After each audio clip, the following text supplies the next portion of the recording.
March 14th, 2014, 9:23 p.m. A 19-year-old college student named Kelsey Manning calls her mother. No answer. She leaves a voicemail. "Hey, Mom. Just leaving the library. Walking back to my apartment. It's cold, but I'm almost home. Love you. Talk tomorrow." Those were the last words Kelsey Manning ever spoke. Her body was found 47 days later, 50 miles from campus, in a drainage ditch so overgrown that a road crew nearly missed it. The investigation had a suspect on day 3. It had DNA on day 9. It had a confession on day 12. So why is this case still cold? Why did the lead detective walk away? And why, after 10 years, has no one been charged? This is the story of the investigation that was abandoned too soon. Kelsey Manning was a junior at Northern Lakes University in Duluth, Minnesota. Pre-law, debate team captain, barista at a local coffee shop. Friends described her as fiercely independent and annoyingly organized. She had a color-coded calendar for everything.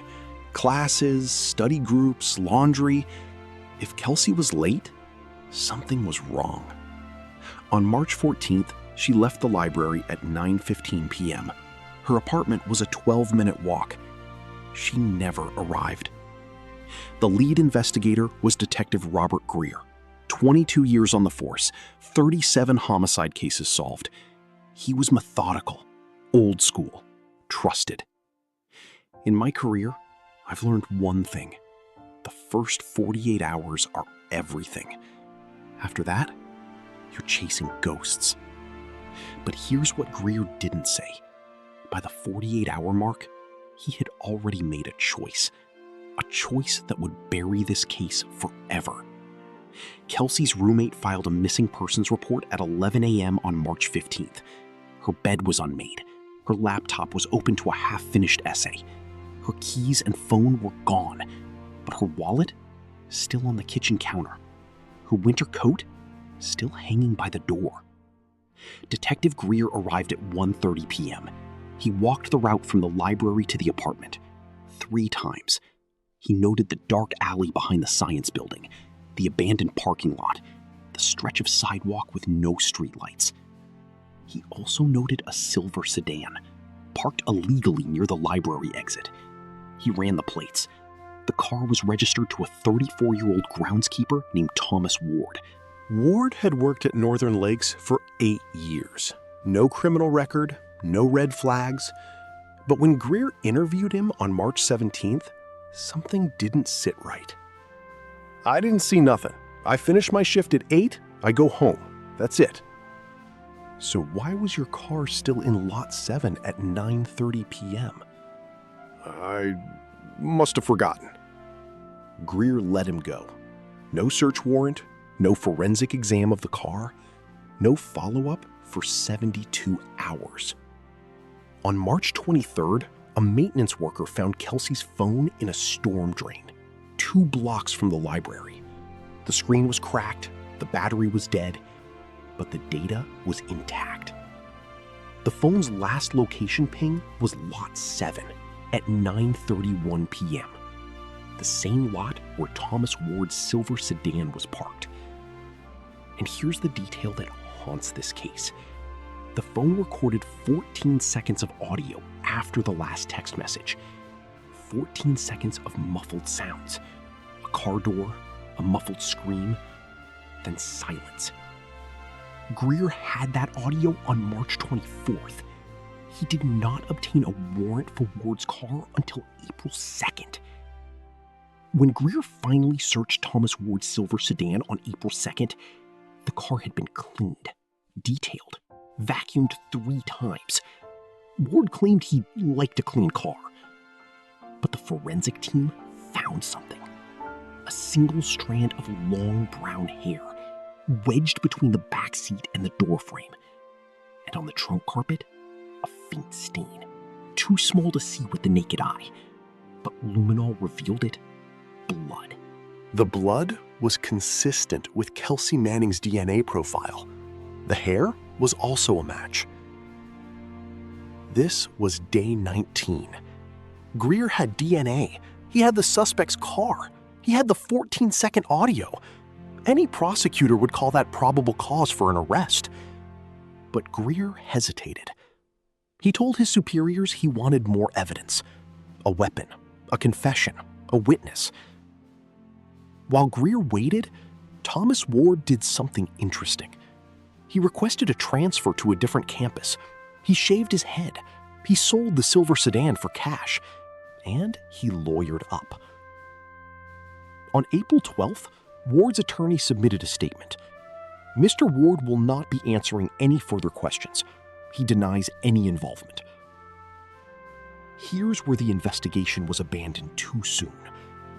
On April 28th, Kelsey Manning's body was found. A construction crew clearing brush off County Road 7 discovered her remains.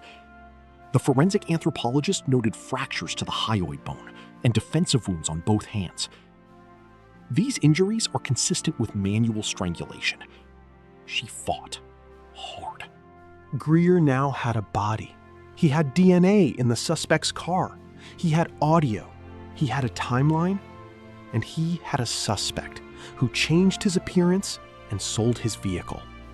So what did Detective Greer do? Nothing. He did not arrest Thomas Ward. He did not present the case to a grand jury.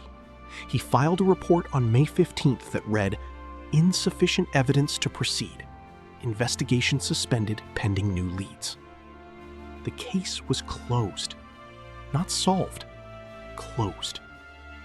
For 6 years, the case sat in a box. Kelsey's mother, Diane Manning, called the police department every month.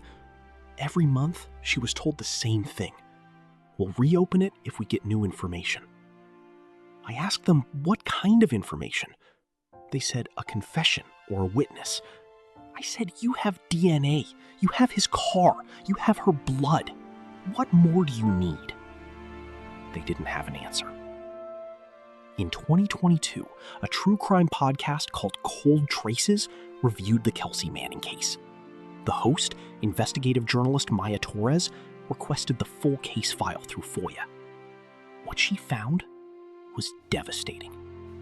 There was a second DNA profile on Kelsey's phone, not Thomas Ward's, someone else's. And Detective Greer had that report. He filed it away and never followed up.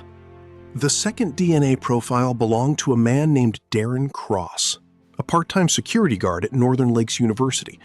Cross had resigned 2 weeks after Kelsey vanished. He moved to Florida, no forwarding address. When Maya Torres tracked him down, Darren Cross was living in a small town outside Tampa, working at a storage facility. He agreed to an interview, on camera. I never touched that girl. I don't know how my DNA got on her phone. I barely knew her. Then why did you resign? Why did you move? The podcast episode went viral. Within 48 hours, the Duluth Police Department announced they were reopening the case. In January 2023, a grand jury indicted Darren Cross for the first-degree murder of Kelsey Manning. Thomas Ward was never charged. His DNA was in the car, but prosecutors argued it could have transferred innocently.